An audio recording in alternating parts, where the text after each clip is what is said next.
माझे नाव कावेरी संतोष गायकवाड. इयत्ता 10वीची विद्यार्थिनी आज आपल्यासमोर एक आई आणि मुलगा यांच्या संवाद रूपातील कविता सादर करत आहे. कृपया आपण शांतचित्तेने ऐकावे अशी माझी नम्र विनंती.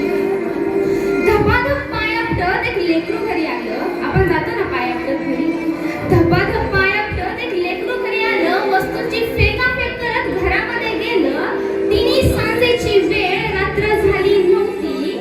तिन्ही सांजेची वेळ रात्र झाली नव्हती. आई अशीच देवासमोर दिवा लावत होती.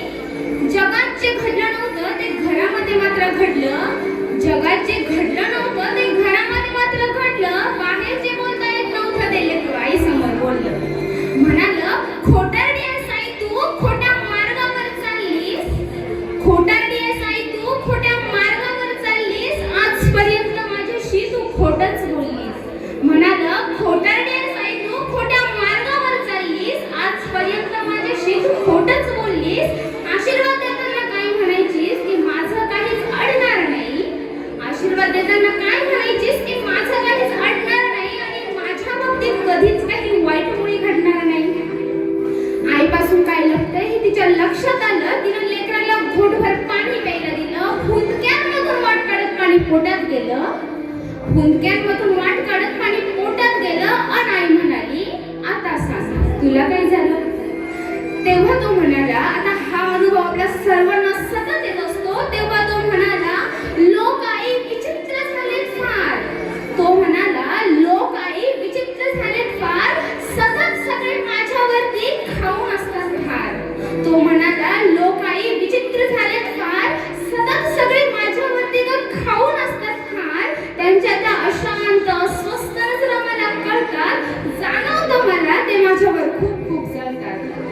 त्यांच्या त्या अशांत अस्वस्थ नजरा मला कळतात. जाणवतं मला ते माझ्यावर खूप खूप जळतात. बरं माझ्याच माघारी माझ्याच विषयी बोलतात लोकांजवळ. बरं माझ्याच माघारी माझ्याच विषयी बोलतात लोकांजवळ. मी पुढे जातोय ना माझा माझा. मी पुढे जातोय ना माझा माझा. मग का होतात यांच्याकडं. बरं वाईट या गोष्टीचं वाटतं आहे की या वाईट लोकांचा एक संघ झालाय.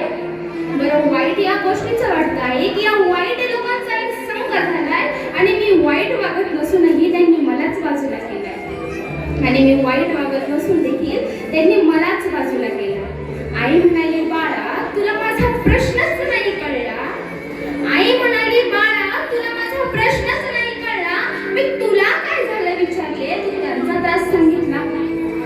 आई म्हणाली, बाळा तुला माझा प्रश्नच नाही कळला. मी तुला काय झालं म्हणाले, तू त्यांचा त्रास सांगितला.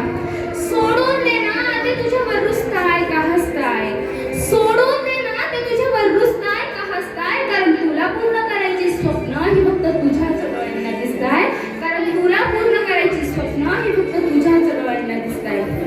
आणि घराघरामध्ये देण्यासारखा सल्ला आहे हा की तुझ्या अपयशाची लोक पाहतायत ती सगळी स्वप्न खोटी कर.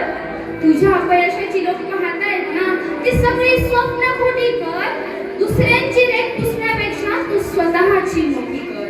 आणि हे केलंस ना तर तुझं खरंच कधी अडणार नाही. आणि आई आजही तेच म्हणेल, माझ्या बाळाचं वाईट कधी घडणार नाही. आणि आई तेच म्हणेल, माझ्या बाळाचं वाईट कधी घडणार नाही. आईच्या तोंडी देवाचा साक्षात्कार घडला.